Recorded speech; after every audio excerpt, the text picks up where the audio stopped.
Okay, everybody, it's Kate Richburg, and it is that time for Bead Shop Live. It's Wednesday, September 30th, and I'm going to go ahead and add myself to this stream. So just bear with me here one moment. There I am. Hello, everyone. It's great to see all of you all here.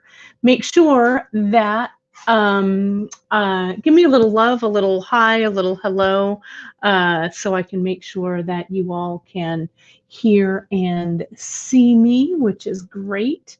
While Emily's getting ready, she's backstage here, getting ready to go. So I'm just going to welcome everybody, especially if you're a newer viewer. It's great to have you. As you can see, I am out in my studio section here at Beadshop. So it's fun to have everybody here and watching. So while Emily's just finishing some final preparation, I wanted to let you guys know, of course, that you can always find us, beadshop.com, on all kinds of social, not only on our website at beadshop.com, but we'd love it if you'd give us a follow over on our Insta at beadshop.com. You can find us in our private Facebook group called the Bead Table, which is great. We all gather around there and share ideas and stuff. It's awesome. And of course, you can hit the subscribe button right here on our YouTube channel as well. So you can follow us that way. And we really, really appreciate you guys, all of your shares, your socials, your follows, all of that kind of stuff, because without you guys, we would not be here. So let me put this kind of fun little background in, and I'm going to add Emily. I think you're ready. I don't know if she can see me, but she's given me the thumbs up. So let's add our Miss Emily Miller into this stream. Hey, Emily, there you are. It's great to see you. Great to have you today. Oh man, I feel so good to be back, and the weather's cleared up down here. We're a lot less smoky, which is really nice, and I'm so pleased to be here, Kate. Oh, well, we are super excited. You know, you, of course, for those, and we have so many people, new people watching and stuff. They watch all the time, and you are getting a lot of highs and hellos. I know you can't see everybody's Yeah, I can't do one more comments. Right. You've got enough screens right there. But let's see. From, you can see here from Lynn, right? You fixed your hair, right? There you are. A big hi from Lynn. And Sharon says, I put YouTube on my TV and we're big in her house. So that's awesome. I love that we're big in your house. There we go. And Kim says hello. So it's great to have everybody here watching. So you guys, what I did, what you can do is you can go right over to beadshop.com, right? And you can, right on the homepage, you're going to see Emily's project. And I printed out a couple of things for you guys to take a look at.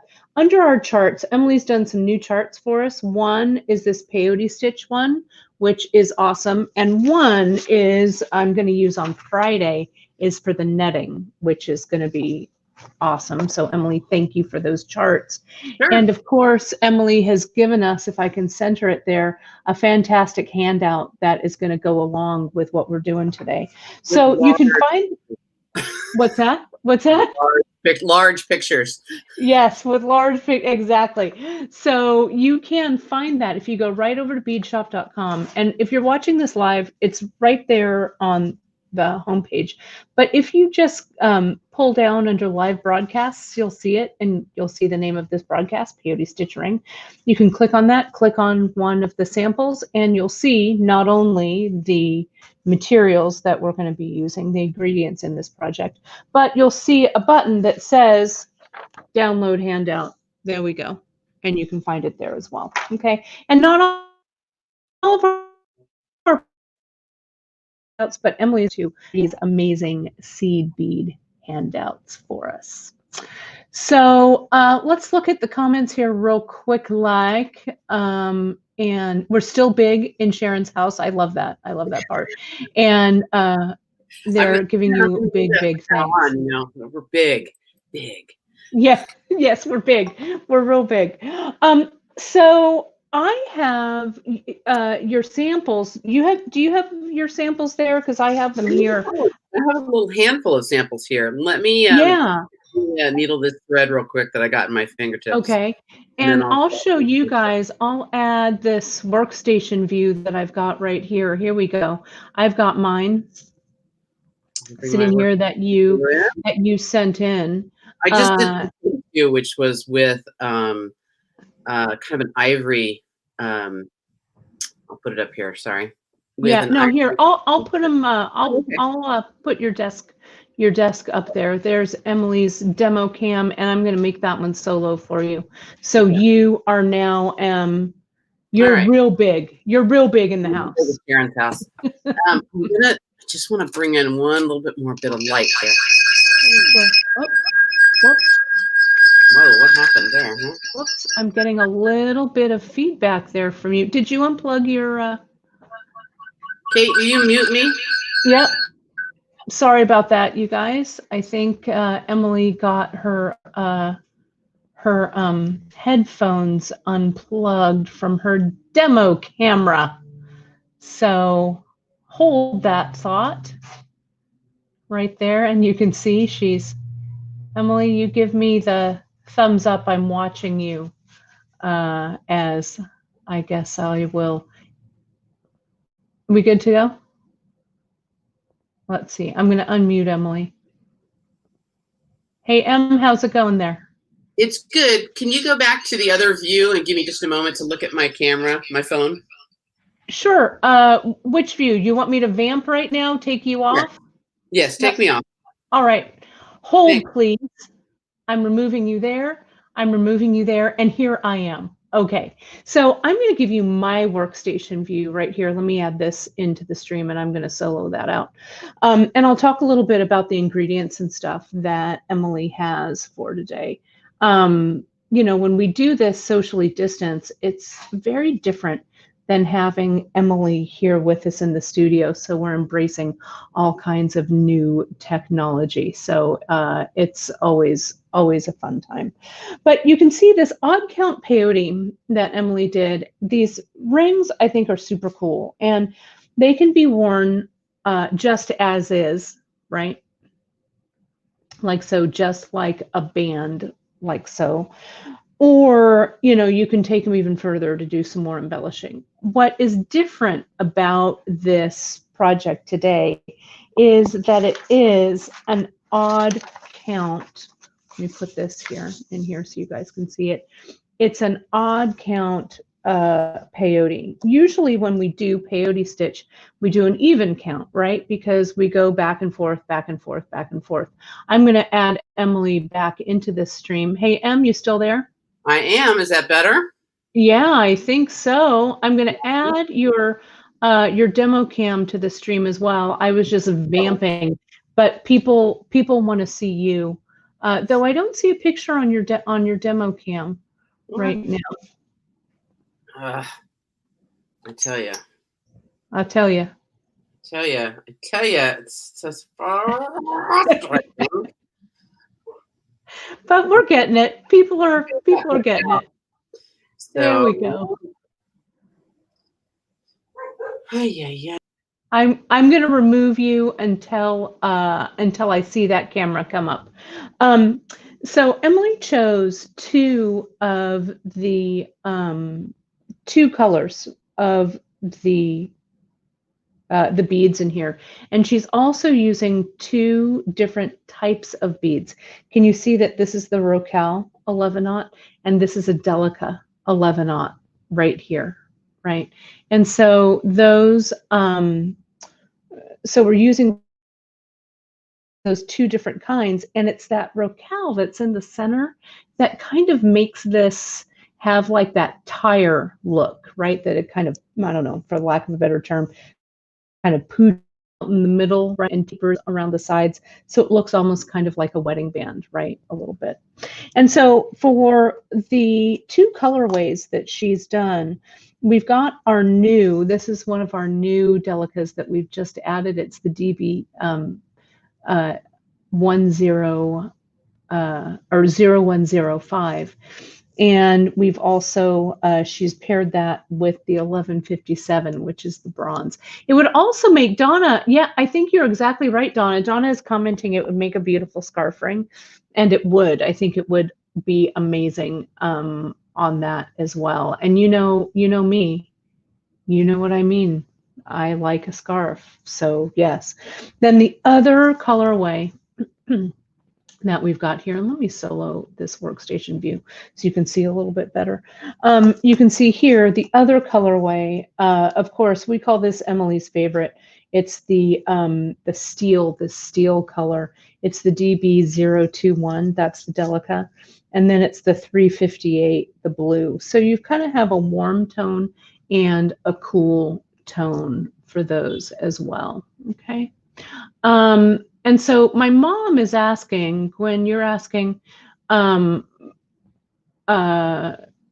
they stretch a little bit? They don't, but, and I'll ask Emily as soon as she's ready to come in, and it actually looks like we're good to go, I think. Let me unmute her. Hey, Em, how you doing? Ready? I'm going to add you to the stream. How you doing? Sounds good. Sounds good. Okay, great. I have a couple of quick questions. I'm going to take my workstation view out of here. My mom was asking about this ring being stretchy. Is this something that you could maybe do with the stretch cord to make it stretchy? I'm not a big fan of stretch cord. Yeah. Because of its fragility over time. Notice that these rings will stretch a little bit. And with wear, the fire line evens out its tension throughout, and so it does get better. Yeah. Okay.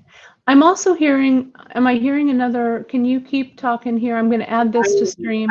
I cannot get my microphone to go off on this one. Okay. I'm going to mute. I'm going to mute you, and then I'm going to put your workstation in, and we'll go from there. Okay. Let's see how that looks. Okay. So let me do this. Let me add this to the stream. Let me unmute.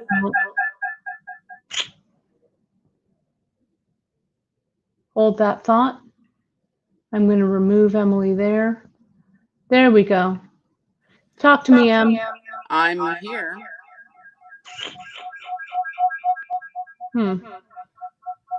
Why don't you, Emily, take the, hang on. Nope. Bear with me here, you guys. There we go. That's all right, better. Em, how's that? That's better. I just took your main view out. Okay, perfect. Okay, that's fine. So what I'm going to do is, you've got the solo layout. There you are, and let's get this show on the road. Believe it or not, you guys, we practiced earlier in the week, but you know, all the rehearsals in the world. There's no guarantee with all this mod cons, all these modern conveniences. That's right. I'm actually going to go over to Facebook and get that up on my screen so I can see what the heck's happening. Oh, that's better. Yeah, it looks good. Yeah, you're looking fine. Don't worry. Yeah. I want to move in just a little bit. Give me one moment. Just make a little adjustment here. No worries. And see if I can get a little straighter. You know, it's the photographer in me that won't let it go if it's not straight. That's right.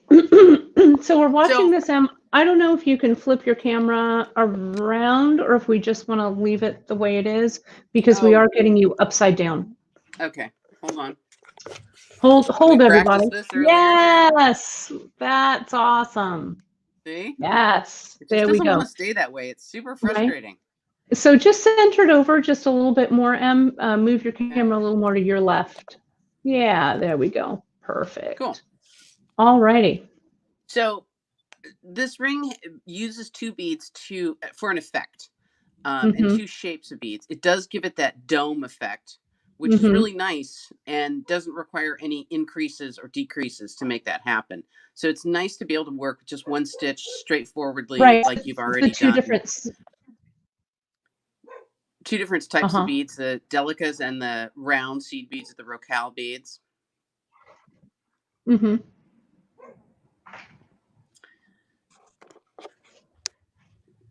Are you still with me, Kate? Could use, yeah, I'm there. I'm with you. Sorry. I got you. Okay. The other question is, so you chose to use 11s, which are tiny and everybody can see, and pull that a little more center screen, Em, I think just a little bit down. There you go. Perfect. And a little more to your right.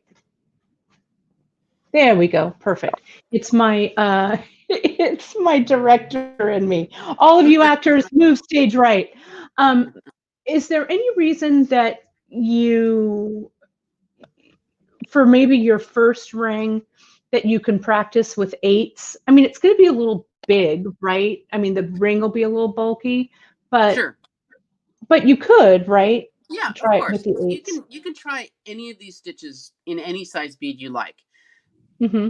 Here's my thinking after teaching lots of classes and primarily in person. So, the distance learning is new to me. Mm-hmm. Primarily what I see when I teach people is that I don't see a huge advantage to working with bigger beads than you mean to for a particular project. What tends to happen is that the hole in the bead becomes so large compared to the thread that the bead kind of flops around, and it gives you kind of a false sense of security that, I'm working with bigger beads because I can see them better. Once we get the bead on the thread, the hole is fixed. We know where it is. You don't have to actually be able to see it to put your needle through it because you know where it is.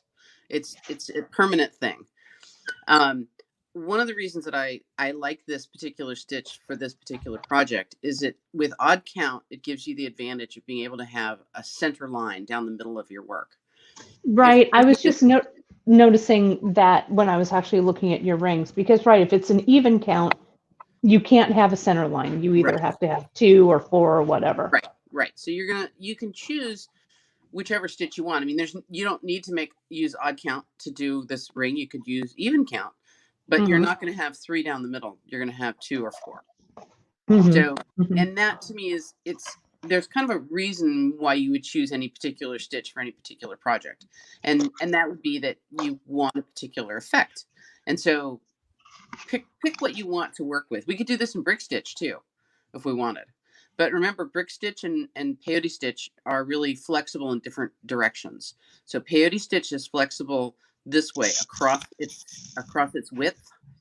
Brick stitch is more flexible the other direction, vertically. Okay, so yeah, that makes sense. I would choose peyote stitch or brick stitch for different projects. If I have something that I want to have vertical structure, that brick stitch is going to give me less bending. If I want something that's going to have more horizontal, I might choose peyote stitch. I did bring, I pulled a couple samples out of my collection of samples, which is pretty epic, you can imagine. Oh yeah, we missed that bin of samples. Actually, I started another one. Oh, these were samples that classes that happened but didn't really kind of stay in vogue. So this is even count with rapid increases and decreases. So peyote stitch using different size seed beads, rapid increases, rapid decreases, and you get these kind of shell forms. And I've been watching. Repeat people that. doing Allie's one where she's using different size peyote. She's using different beads in the peyote stitch, but it's going the other direction. Okay, so that was my question. So that's all peyote stitch, Em, right? Yes. And instead of going on the long end like Allie did with that epic bracelet she did, you've gone across the short way. Yep. And then so it's kind of like freeform. Yeah, very much. Yeah.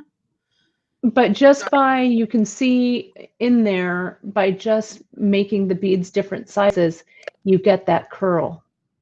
And I did some what I call rapid increasing and rapid decreasing. So when you increase with peyote stitch, basically you're going to put 2 beads where normally 1 would be. And then on the next pass, you treat those 2 beads as separate beads. And that forces more beads in between. And so you get them to spread open. And the reverse is true on a rapid decrease. You would go through 2 beads, treating them as one, and pull them together. And then that gives you that decreasing number of beads on each row. So you And would are be kind those of all flip-flopping back and forth. right? And this You could goes be from flip-flopping a back.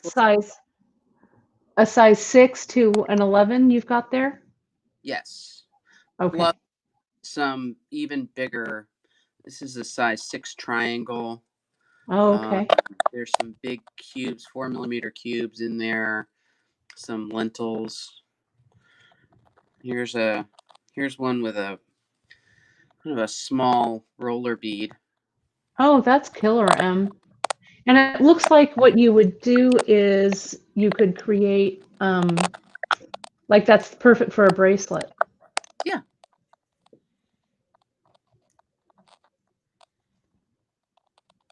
Yeah, real nice.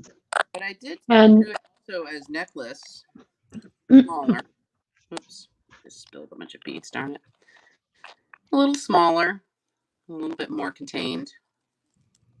Using some lampwork beads in there too. that's really cool. It's real fun. And then today when I was pulling that stuff out, I thought, you know what? We have to do peyote in the round because we really haven't done that. And then maybe we should do a vessel. Yeah, that's cool. This is with triangles, but we can do it with any shape bead. But we can make a freeform vessel. Wow, those are all great. Okay, so let's get started. Is something hitting your how's your sound? Is something hitting your Nothing is moving right now. It's just a little bit of static, I think. Okay. Sorry about that. So I thought I'd go over the handout real quick. Yeah, sounds good. And just talk a little bit about where odd count and even count differ from one another. Okay. So do I need to pull up a little bit for this, Kate? Yeah, please. Okay. Let's see if I grab the right knob. Nope. There we go. How's that? Great. So we're going to really work with the normal 1.25 yard, 1.5 kind of length of thread. And it's all you'll need for this particular piece. And you won't need to add thread. So weave in or weave out your thread. Similar to the way that we did with our peyote beads a couple weeks ago, when you get to the point where you're going to join things together, go ahead and weave in the tails that came from the stopper bead end. Removing the stopper bead, weave that end in and kind of make it stable, and then you'll join it up together. Probably the most difficult part of this is actually going to be able to size it for someone who's far away from you, that you're not going to be able to try it on. You know, Kate's peyote ring that she used, you guys measured and had a little chart to translate that measurement, I think, into a length that you would need. You can do that with this one as well, but I would add maybe a 1/4 inch, maybe a couple of rows. Since this is a wider band ring, it needs a little bit more room for your finger to bend. And this is a cocktail ring. This is not the kind of ring that you wear out while you're out digging the ditches or gardening or right. driving a tractor or I don't know, anything with heavy physical labor, because when you put that ring on, the glass beads. I actually wore it out to the supermarket the other day when I was shopping, and I grabbed the shopping cart and I went, oh yeah, I should lighten up a little bit, because remember, that ring is those glass beads are gonna be right inside against something hard, and so you want to just be kind of mindful that you got a hold of that ring. So I would take it off, of course, for bathing and swimming and all those kind of things. I wouldn't be wearing my rings for that. I would take them off. And if you make these rings smaller, they make great beads. So you can actually Yeah, make them they smaller one if you like, really and would use make it as, great beads. yeah, yeah. Okay, so yard and a half of thread. We are going to use Fireline for this. Is what I really recommend. It's much stronger. And keep in mind when you're pulling on for tension that Fireline could actually be stronger than a delicate bead.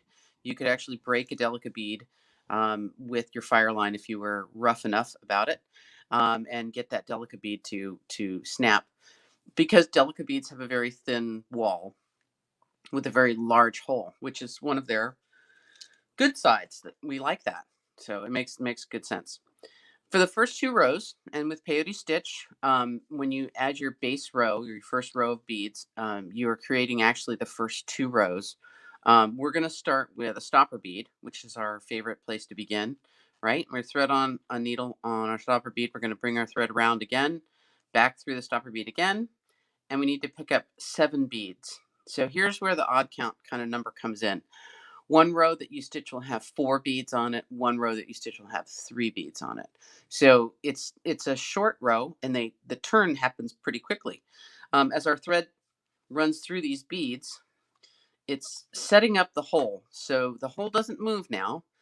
We know really where we are, and we're not going to have to pull too tightly on this for tension. We just want to pull evenly.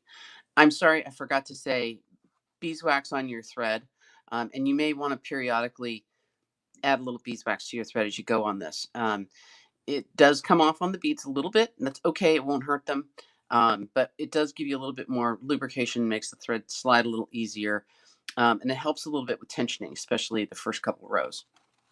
Okay. And I did do the directions and everything kind of in big font. I thought that was a little easier to have to read when you're looking at these charts. So from rows 3 and 4 and onwards, we're going to pick up a bead. So we're coming out of bead number 7 over here. This is where our thread started. And we're going to pick up a bead. It'll be bead 8. And whatever bead you're going over and adding a bead over the top of it, that's the type of bead you'll be picking up. So it's really easy to track the pattern on this. It's so super simple. We're going to pick up a cylinder bead or a delicate bead, pass through 6, come out. We'll pick up this time a round or a rocale bead, pass through 4, pick up another rocale bead, pass through 2. When you come out of 2, though, as there's a gap here where a bead would normally go, there's no other bead to go into over here. Okay, and this is where odd count peyote gets a little challenging. It's a little different from what we normally do. Even count would have 2 turns, both the same as this. You'd come out of a low bead, there'd be a low bead down and a place to go and pop a bead in and skipping that low bead and go right into the next one. So odd count doesn't have that. You're kind of out here hanging out in the wind with no connection.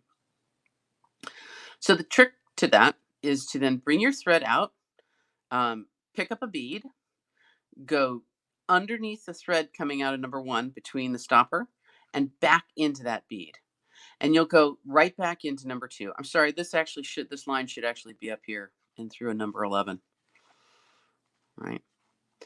So it's going to come down. We're going to loop around and go back into 11. And then you'll be coming out of an up bead. And you pick up a cylinder bead, go through this one. Since we're skipping a round bead, we're going to put another round bead here. Cylinder bead out and make the normal sort of turn. So odd count peyote stitch has 2 kinds of turns. It has the normal turn that you're used to on one side and the not normal or odd count turn on the other side. So if you are looking at this, it'll say regular turn side for righties. It'll be on the right hand edge. Odd count turn side, this will be for righties, be on the left hand edge. If you're a lefty and you're working the other direction, just reverse those. Okay.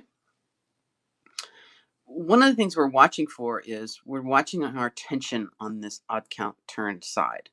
If you pull too tightly, and you'll be able to, you'll actually bow this a little bit that direction. And so you want to make sure that you pull evenly on that side.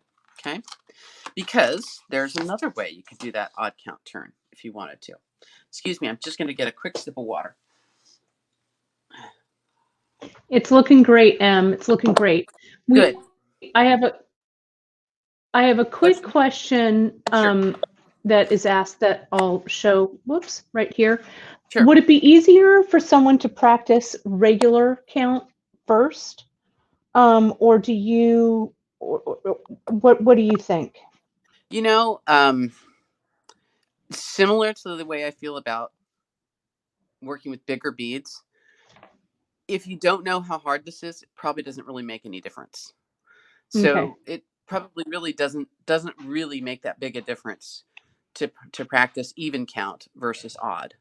Um, if you wanted to just kind of pick up and go quickly, even count moves along a little faster. Mm-hmm. It may have you giving you a few less fits and starts with tensioning, so that might be a good thing. You can scale up in beads if you want. You could go up to a size 8 bead and maybe scale up in thread. Um, a size 10 seed bead needle, you should be able to get um, the smallest of the Celons through it. And to be able to stitch with that would give you a little bit bigger thread. I'll show you in a Mm-hmm. minute what I mean about that thread and the whole bead kind of flopping around inside one another. And it's fine to scale up for learning if you feel that that helps you. But what I have seen in practice is that it doesn't actually help people all that much. So, because I've had people with that same thing say, "Oh, you know, I just can't see what I'm doing," and it's like, well, I don't know that that's even making a difference if you're not knowing what you're doing. So more Right. important that you kind of know what's happening rather than not. Right. So there is a second type of odd count turn, and it's a little bit more stitchy than the first count. I also feel that it adds a lot of thread in between the beads, which I don't think is always a good idea. It tends to push them apart a little bit. And that will, over time, over distance, the more you stitch, give you a little bit of extra width there, and it may disturb what you're doing. But if you want to practice both so that you have them kind of in your toolbox for skills, I think it's a really great idea. I'm gonna start on this chart. So this is the same odd count chart here, but I didn't do any thread because I wanted to draw it in. I thought it'd be easier and it may be smarter for you to draw it first before you try and stitch it. So stopper bead over here, and for me, I always put the stopper bead in the lower left-hand corner of my beadwork. So when I put it down and I pick it up again, I know exactly where I'm at. My needle and thread went through the stopper. I brought my needle around on the outside and back through the bead again. Okay. So that stopper bead has no inclusion. It's not, I'm sorry, stopper bead. You're not included in any of this pattern. Yeah. You are Sorry, just stopper there. bead. Sorry, stopper bead. You're just there to keep the beads on the thread for my first few rows. I can actually take it off then afterwards. Um, I use a bead that's a radically different color than the ones I'm working with so that I can see it clearly. That's what I suggest you do. It doesn't have to be any fancy bead. It can just be any bead that happens to be floating around on your bead table or tray. I'm going to load on my 7 beads. And I do draw my thread like this a lot of times when I'm patterning, just because I want to remind myself the direction that this thread is really going to go. Normally, my thread's actually going to go straight because the beads are all going to be just lined up on that thread. Okay. I'm going to come around, add bead number 8, skipping a bead, adding a bead, going through the next bead. The mantra is the same. Right over. Okay. And come right through. So here's my added bead. I add number 11 and I have nowhere to go. Where do I go?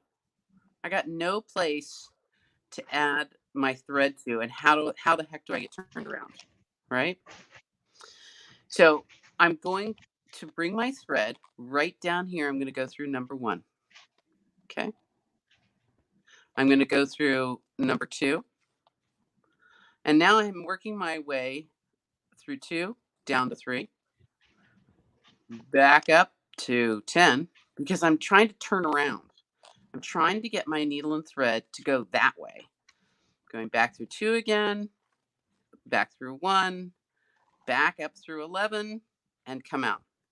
So really, I started I'll make a heavier line here to show those starts. Right? And through, and up, and down, down. So you're kind of making a big U-turn, right? It is. It's a figure 8.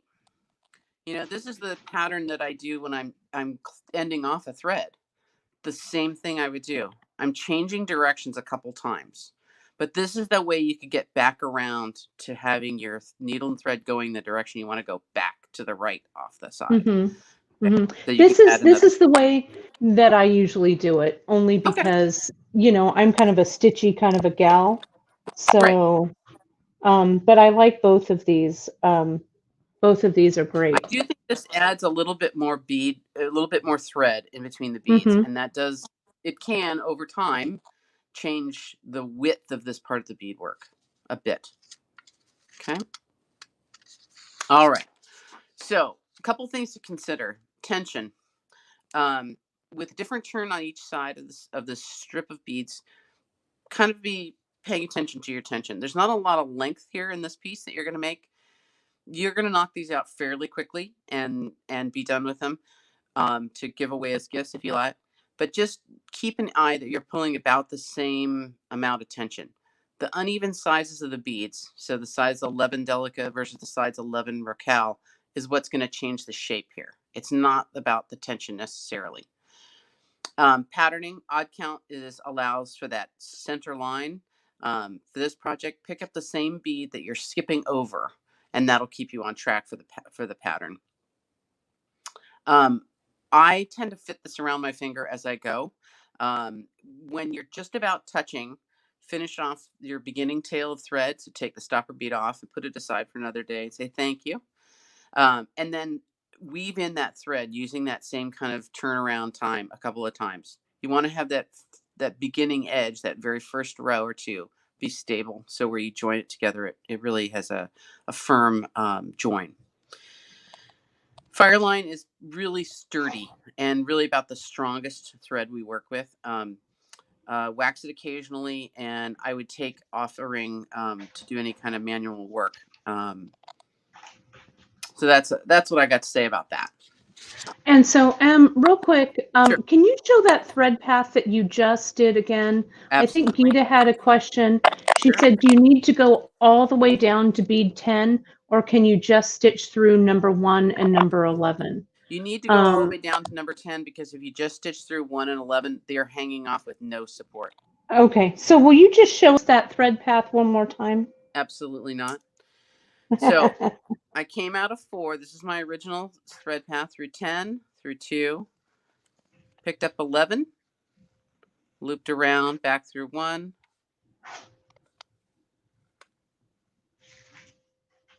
2, back through 1, and out. Right. And there your thread your thread is facing the correct direction. Correct. Gotcha. That's why it gets a little messy to do it with illustrations in the right. Yeah, but that was clear, I think. Okay. Cool. So because it is easier to see bigger beads in the home world, I have a little mix of delicate 8s here. And I won't be able to zoom in, but I'm going to lift a couple of these up and show you what I mean about the thread kind of being loosey-goosey in the hole of the bead. And let me just grab a couple more here for demonstration purposes only, just for comparison.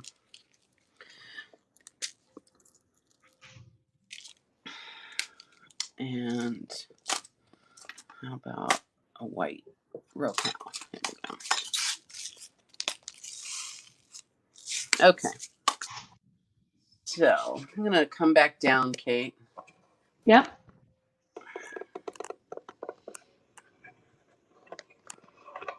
Oops, there we go. And yeah, perfect. Yep, that looks exactly right. I'll let you know if you need to zoom out at all. Okay, thank you. Oh, that might be a little bit better. So here's my fire line on my needle and thread. It's waxed. I have I've doubled the thread to the point where I have about a foot at the end of undoubled thread. Okay, when you sew on a button on your shirt, you would pull the threads through the needle and overlap the thread for some distance, but about at the end of the thread, it would be single. Okay, so we are working with single thread. If you work with doubled thread in this position, I think you're very brave. It would not be something I would try to do. So my needle is a little bit bigger than my thread, but what I want you to see here is how much wobble and wiggle room there is inside the beads where the needle is. So can you see how that needle can just wobble around in there? And that's going to give you fits with trying to get tension with much, much bigger beads with this small thread. If you want to monkey around and find a thread that's bigger and a needle that's bigger for practicing on bigger beads, I think you could do that for sure. That would be an option to give yourself that I want to work with bigger beads vibe.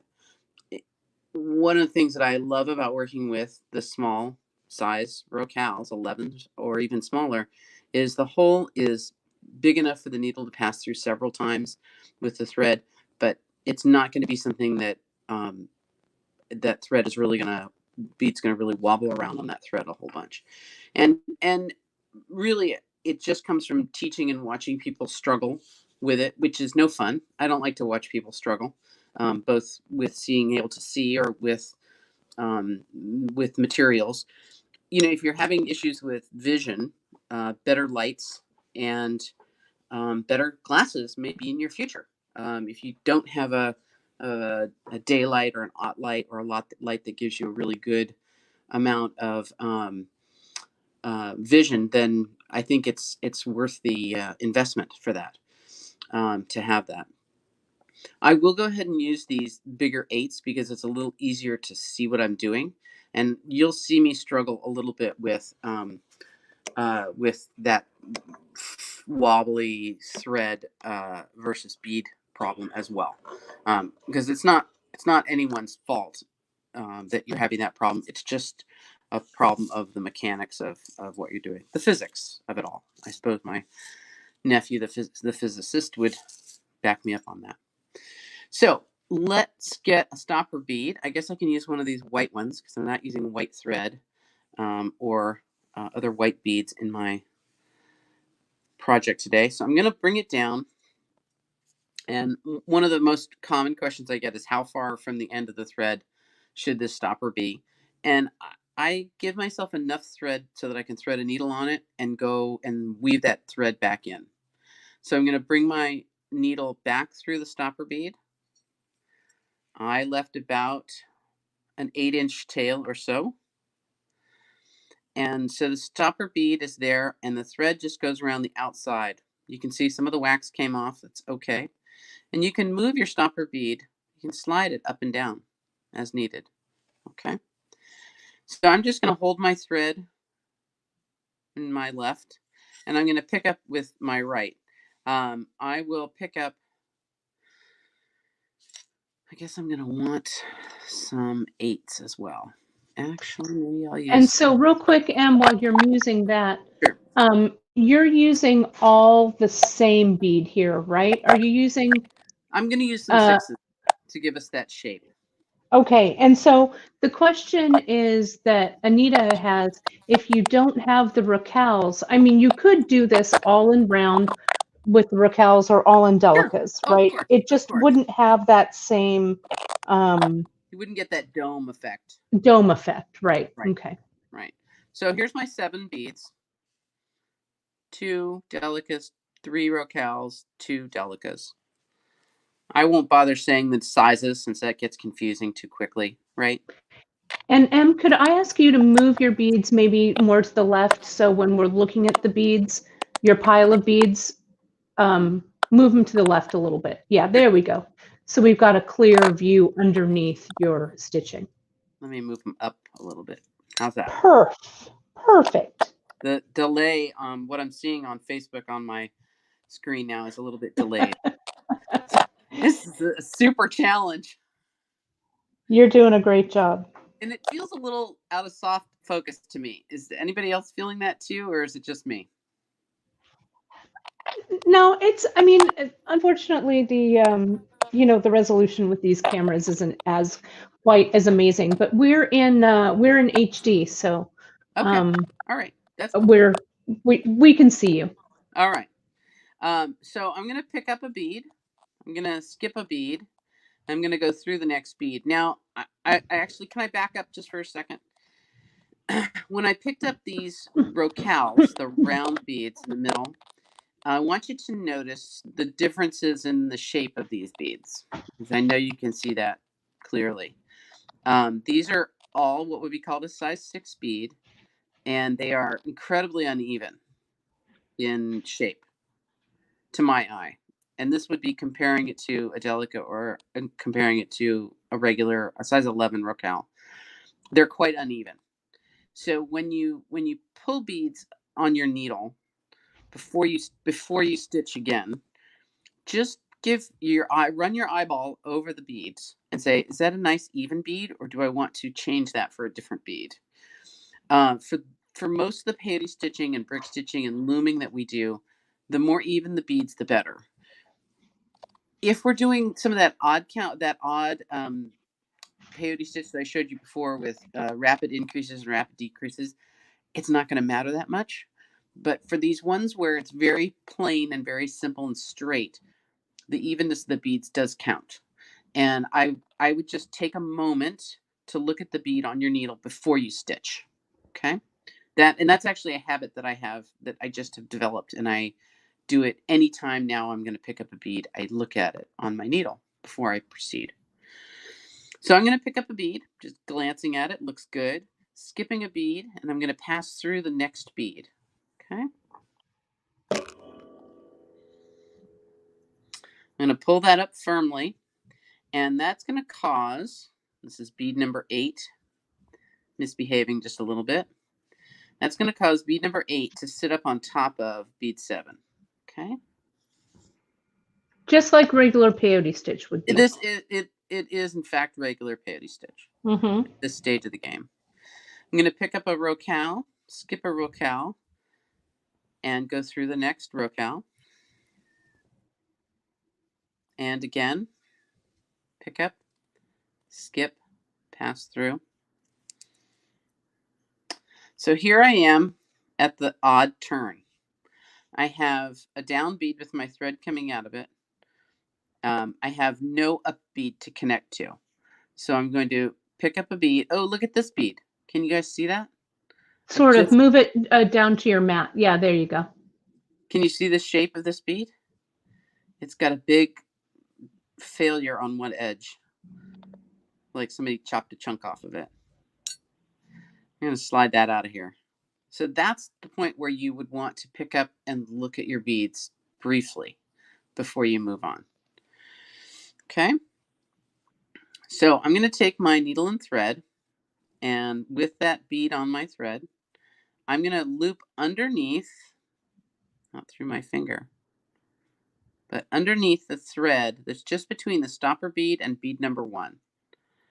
I'm going to pull my thread through, and that's going to seat that bead right up on top. I'm going to go through it, and that's why I like this turn as well. It's quick.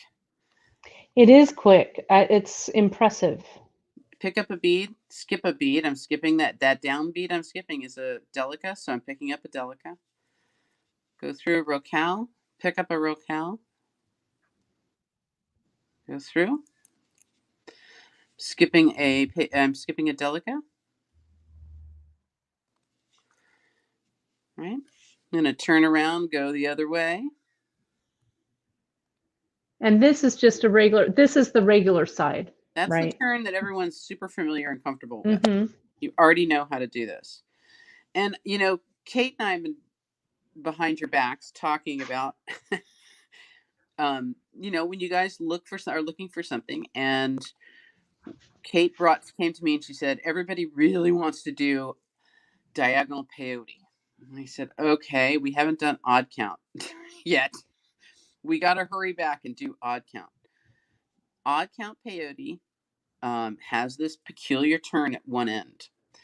Diagonal peyote, hold on to your hats, boys and girls, has different turns at each end. And they're none of them like this.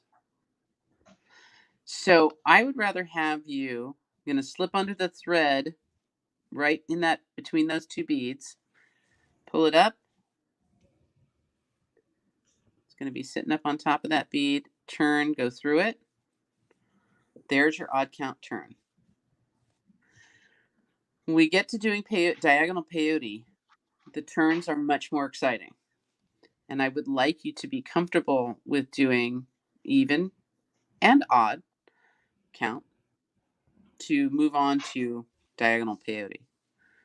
And so that where you're sticking that thread for the turn, it's almost like a brick stitch turn, not a brick stitch turn, but a brick stitch stitch where you stitch under the bridge thread. Correct. Right? Yep.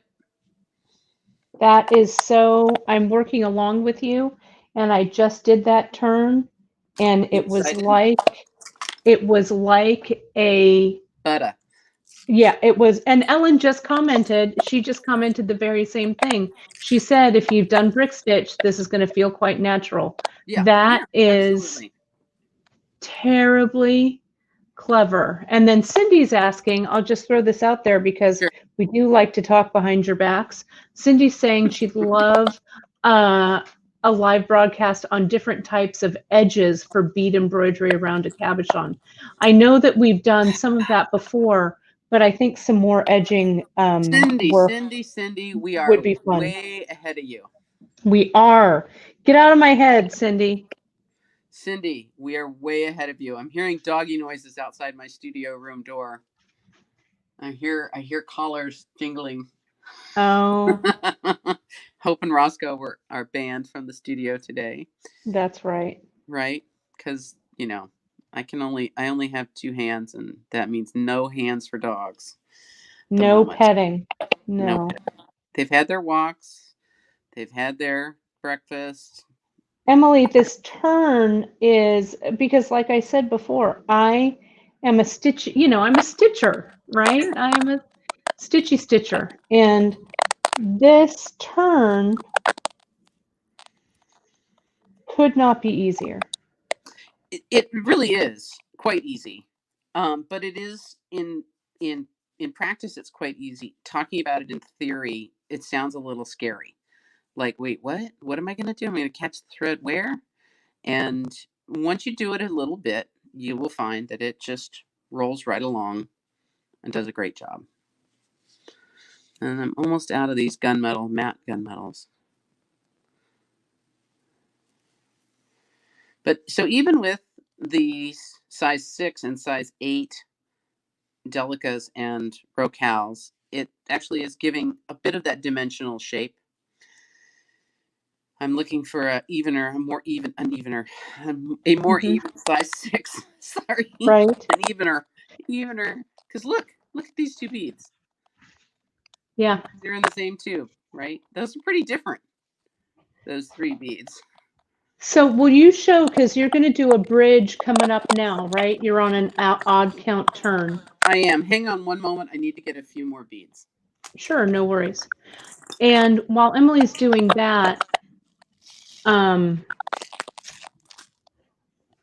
we are going to be doing diagonal.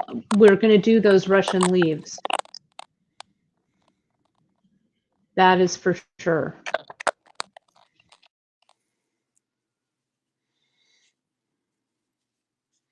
All right. Hold on to your hats. Hold on to your hats, ladies.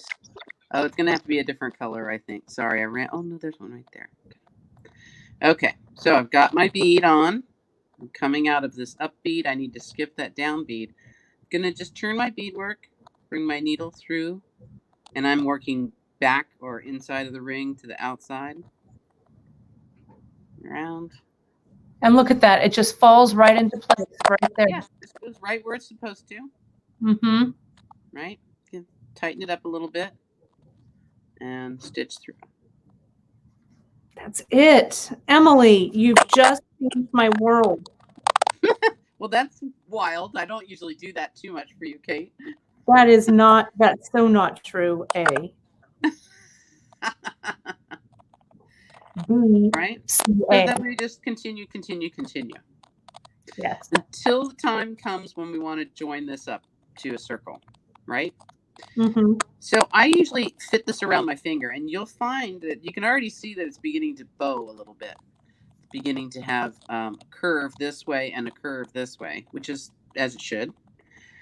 What I want to do when I'm ready to finish it, try not to say end it all anymore because that sounds so terrible,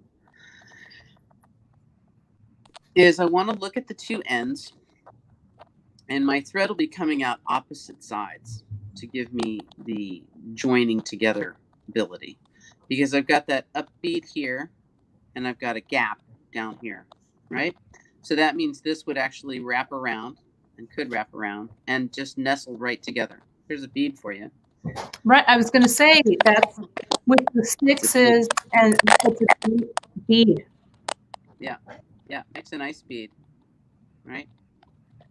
So very easy to do the end here. And I'm going to grab a needle. I'm going to take my stopper bead off. Thank you, stopper. You were great. You worked just the way you should have.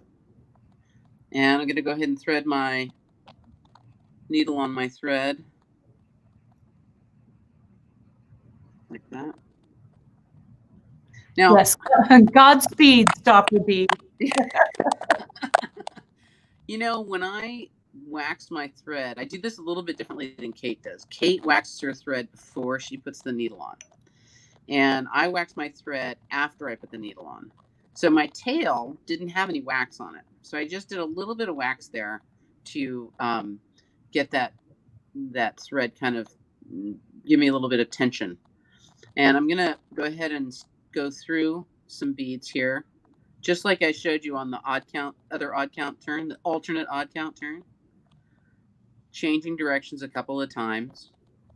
And since I'm on the end, this is the beginning actually, but the edge, I should say, not the end.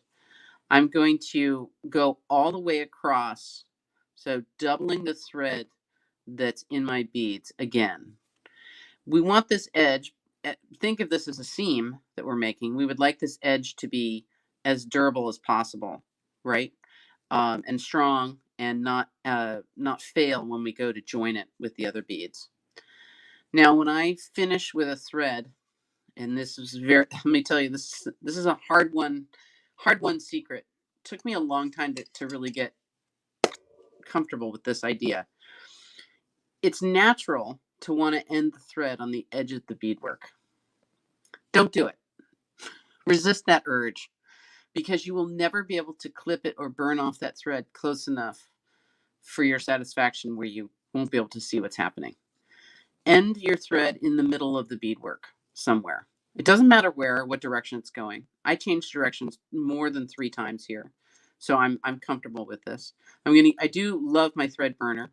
Actually, it's one of my favorite tools, and I'm just gonna get it warmed up and go right up against the thread and burn it. And you can tell on your tail that you burn off, there's a little bit of a melted nub.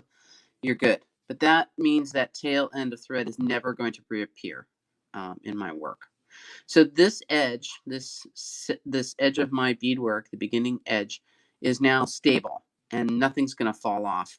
And I can at any time now, I'm ready to join it. I think I'd like to do maybe 1 or 2 more rows real quick like on this, and then I will do that join for you.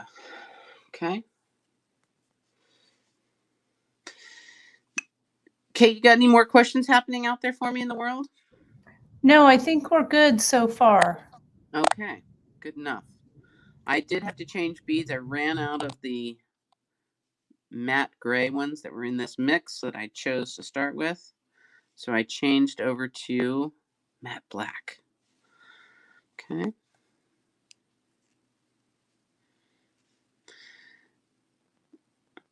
Go around that little thread loop, bring it up, pull it in. Okay, I'm ready to go.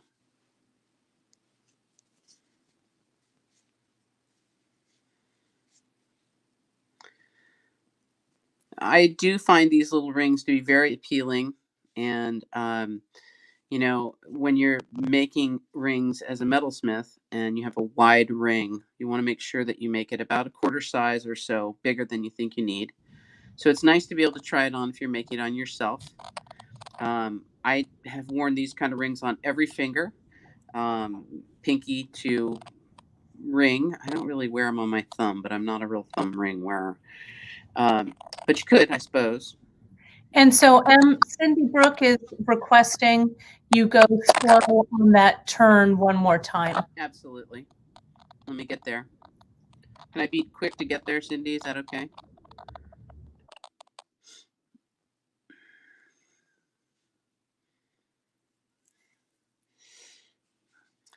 You know, it's funny when people I have taught new people how to do peyote stitch, um, and you know, I didn't develop peyote stitch by any stretch of the imagination. Somebody else did long, long ago.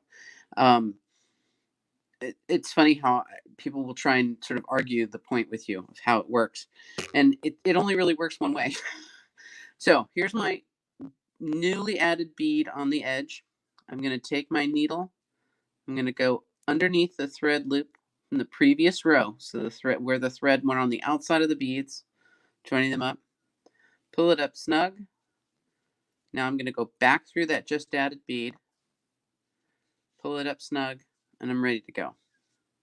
Was that too quick? How was that? I'm going to keep adding.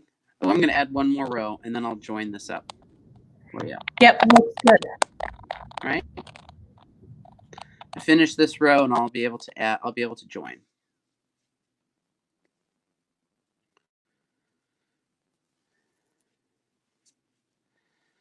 All right. I'm ready to join beads. So this would be it's obviously a very skinny ring. Let's see if I've got a chopstick kind of here for it. You know, I do find things like chopsticks and this is a orange stick, a cuticle orange stick. They're really handy, helpful little tools sometimes to have around the workbench because you can use them to hold on to things. And sometimes a little drink straws that I like also works good. Connie, I see your comment. It is, and you know, I think a lot of people get focused on which way you hold your peyote stitch to actually do the stitching, and I primarily hold it pretty much vertically. But I know that just for the turn, I will turn myself down so that I'm now I've got it going this way, and so I can go down easily.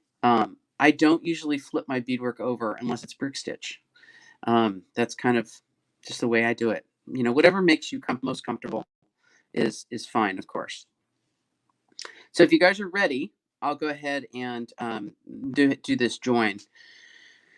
You know, when we do bead looming, we talk about going through the top of the tunnel of the bead, and I think it's a good plan or habit to have developed in your head that as much as possible, no matter what you're doing, you'd like to avoid splitting the thread.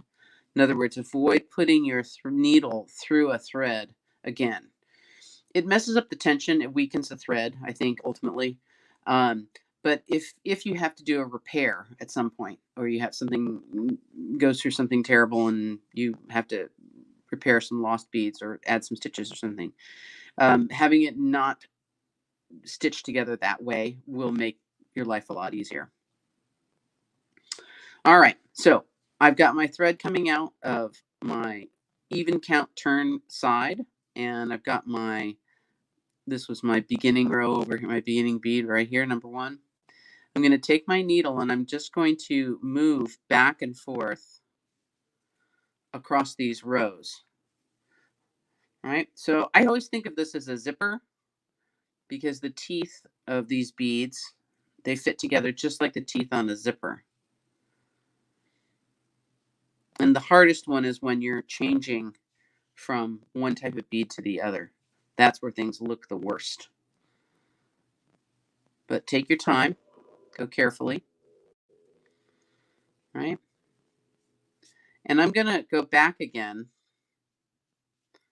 through this so that I know I've joined everybody together.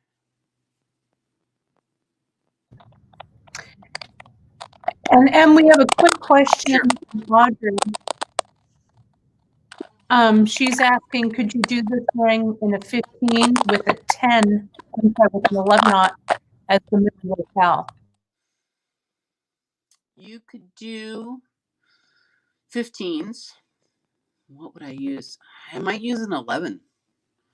There is a Delica 15, I think, now, which is scary. So super small, but very even and squared off shape. Let me just grab a couple of Delicas here on my needle of the ones we're using, the 11s we're using. And then here's the 8s side by side. Don't think I have a 15 in my toolbox here to show you. I can get one, but it would take a minute or two. So that's the difference between the 11s and the 8s. That's a pretty big difference. I could see a 15, a regular 15 round bead with I think a 15 well, gosh. I might try it with a 15 round and an 11 round instead of the Delica. So in these rings, this one in particular didn't work for me quite so well because I'm using a vintage bead, which is a little bit fatter than our normal Rocals, and it really looks a little kind of funky and wobbly. I love the color, but there really is some irregularities in the size. I might use a 15 round and an 11 round for your trial with the 15s. That might be a safer way to go. And remember, if it doesn't work, you'll know pretty soon. You'll know when you've got, 10 or 12 rows done. And that'll be that. You don't have to continue onwards. I just was in love with these blue beads, and I really, really wanted to use them because I thought they were so pretty. All right. Okay, so I have gone back and forth twice now, and now I'm just going to end off my thread. All right. I'm going to go through a couple of beads on one diagonal. Oopsie, so sorry. And maybe I'll go a couple more. Get myself in the middle. And I'm going to turn around and go back.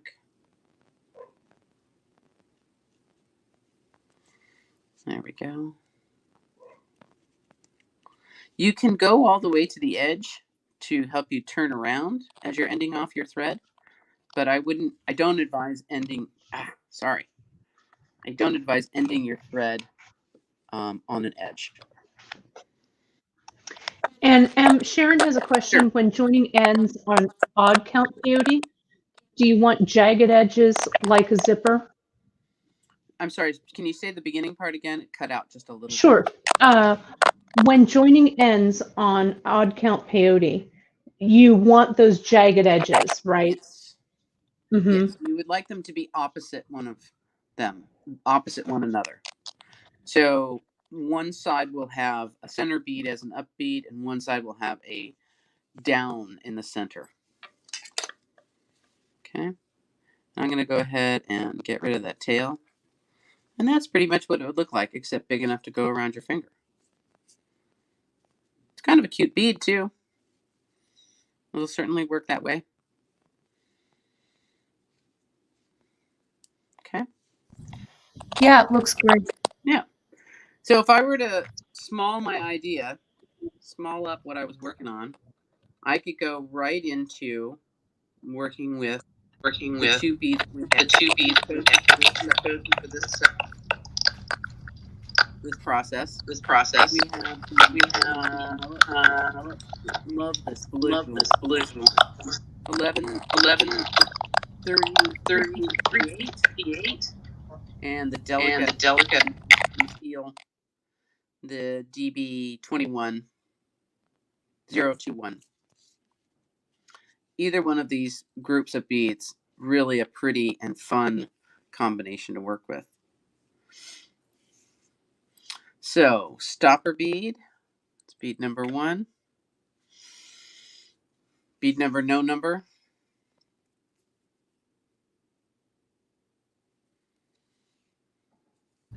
You're a little out of frame, Em. Sorry, how about? Yeah, there you go. I'm going to pick up a couple of delicas and 3 of those rounds. Oops, there's 4. Taking a look at those beads before I start to stitch with them. It's a really good habit to get into, and I have to say I do it now without thinking, and I don't have to remind myself to do it. Okay.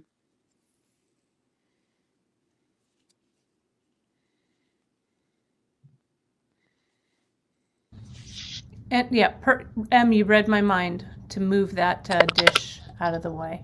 Perfect.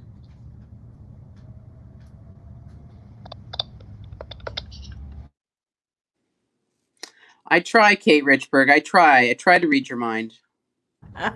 Good job. It doesn't always work, but I try.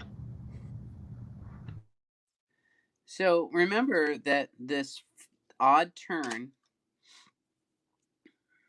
is really is very similar to the brick turn.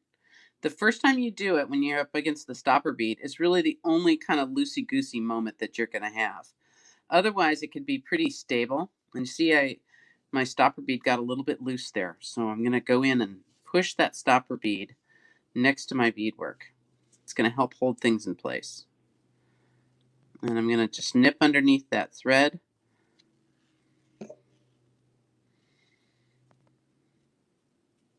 Push that bead into position. Ah, very good. Good boy.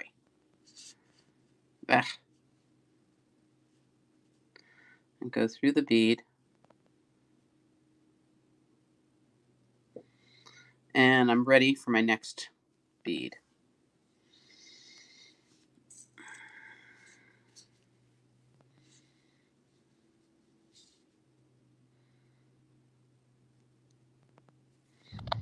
And I think, Em, that these pieces are so small, or small, Yeah. That's not really what I mean, but the time investment isn't so radical. So if you do want to try out different bead sizes or play around with the ratios and stuff like that, you're not investing like a huge amount of time in it, right? No, not at all.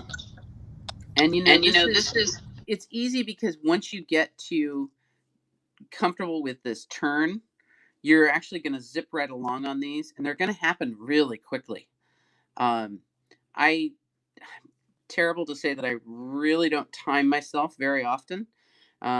Kate and Drea are always trying to say, how long is this project going to take? I'm like, well, I don't know. Depends on how fast you stitch, how quick you are at this. And I would say give yourself a couple hours to do one of these, but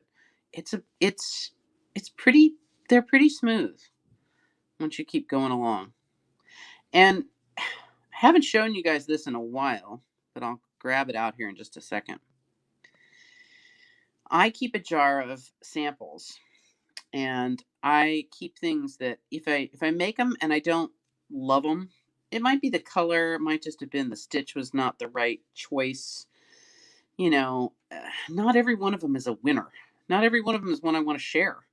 I just got a lovely little knot in my thread, so that's a good time to stop. So I actually will keep anything that I make, even if it doesn't really go on very far.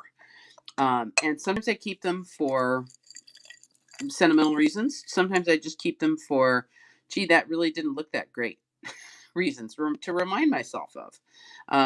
Some of them are very early pieces that I made and never finished. Some are good reasons not to use older dyed and plated coated beads. Some were things that I made when I was really new at this, and I didn't know really what I was doing, and I made some poor choices of beads to work with. But some are just, stuff that just didn't work out. So I have a nice little fat jar now of them, of things that we can play around with. Yeah, and I think it's great to have kind of like these reference points too. You can, like, exactly like you say, it's like, oh, this color didn't work out, or whatever. Right. So, or it did work, and I really wanted to go bigger. Right. Yeah. Right. Yeah. It's full of all kinds of bits and pieces. Mm-hmm. There's little Peyote.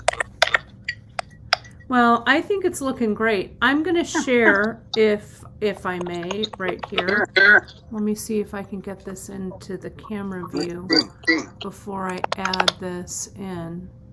I can't quite see my camera. Hang on a second. There we go. I'm going to take you out of solo, so hold that thought. And you can see here, you guys, it's a little bit on the side view. But that's all Delica. Right there. Kind of hard to see it. Anyway.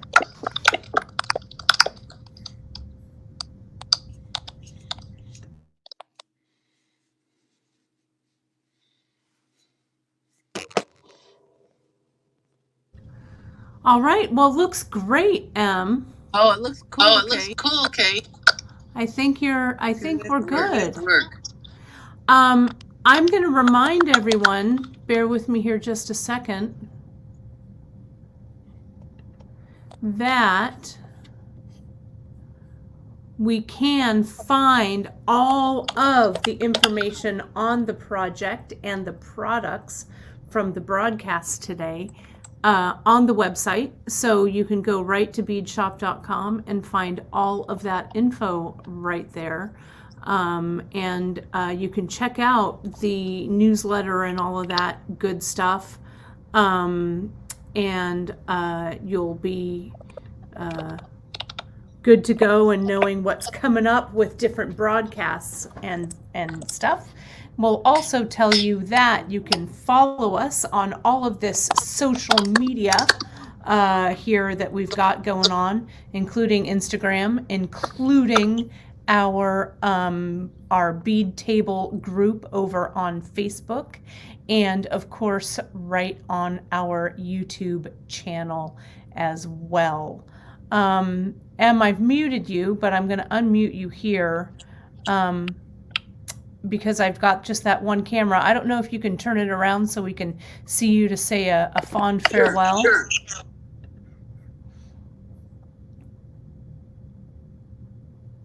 I'll leave this up for, there you are. All right, I'm gonna unmute you and put you on. There you are. And let me get this solo layout here. Perfect.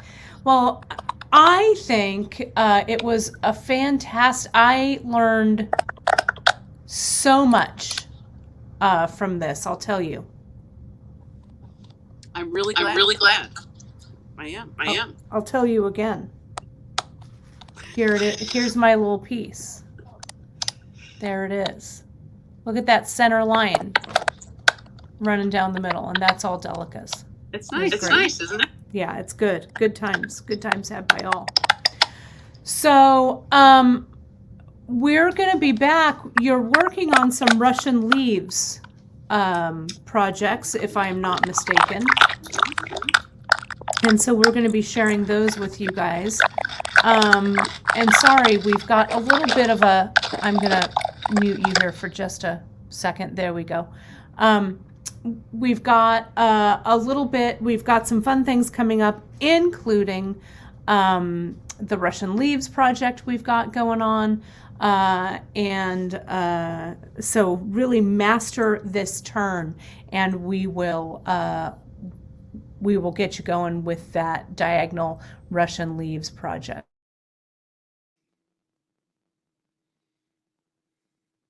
Em, I'm unmuting you if you have any final words here. I just am looking forward to seeing everyone's work on the bead table, and it makes our little teacher hearts go pitter pat when we see first that you've done something that we showed you, and then when you've made it your own. That also makes our little hearts go pitter pat for sure. And we are super excited and proud of you for doing that work.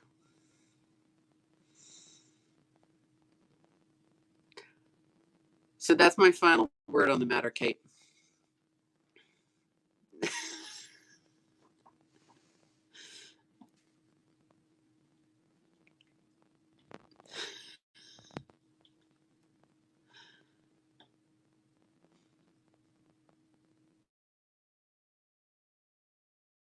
There we go. I think you can hear me now. Can everybody hear me now? All of this, we really appreciate you guys hanging in with, this split screen is super fun for us. It's great for us to see each other, but sometimes we just have, some little technical difficulties. So we thank you guys for hanging in there. But on Friday, we're going to be finishing off that netted collar piece that we've done. And thanks to Emily for that cool chart. I'm going to show you that on Friday. So I'm going to say adios to you, Em, and take you out of the stream there. And I'll say one more time, thank you guys so very, very much for hanging in there with us as always. And one last time, of course, you can find everything over on our website at beadshop.com. And we appreciate you, of course, hanging in there. We're learning to navigate all of this technology, but it was such a super pleasure to see Emily today. So I will see you back here on Friday, 10:30 a.m. Pacific time for the netted collar project. We're going to finish that up. I'm going to show you how to close it, and I will see you on Friday. Thanks again, you guys, so much for watching, and as I always like to say, stay safe, everybody. Wear those masks, wash those hands, keep up that social distancing. We're getting through this all one day at a time. Thanks, everybody, and I'll see you on Friday.